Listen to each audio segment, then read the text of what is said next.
Exercise 3 in booklet number 2, part 2 here.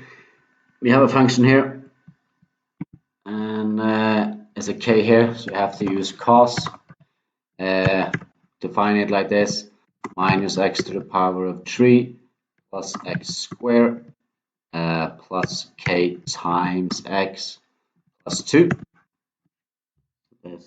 Yeah, and it says, for which values of k does the graph have both a maximum point and a minimum point? And how do you find a maximum and minimum point? That's by putting the derivative equals to 0, and this is an equation, so we have to press x equals to, and we get two answers. This is from the ABC formula, right? It's see if I can find this here. Yes, so it's 1 plus minus square root of 3k plus 1 divided by 3. And to get two answers here, remember, if it's negative under the square root sign, we get no answer, then there will be no maximum minimum point. If there's 0 under the square root sign, this will be 0, this will be 0, and I just get 1 over 3.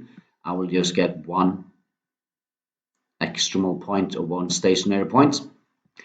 So if I want both a maximum and a minimum point, I need to get two solutions. And remember, if I want two solutions, then the thing that's under the square root sign, 3x plus k, has to be larger than 0. It has to be positive.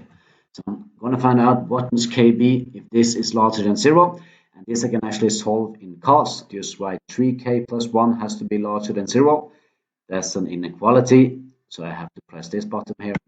And I see that k has to be larger than 1, minus 1 over 3. So that's the answer on A.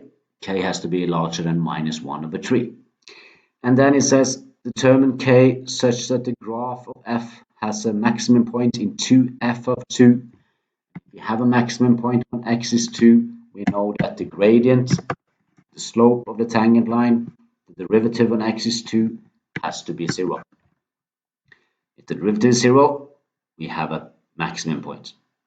So, and again, this is an equation, so I need to press this. So the answer is k equals to 8. So that is exercise 3.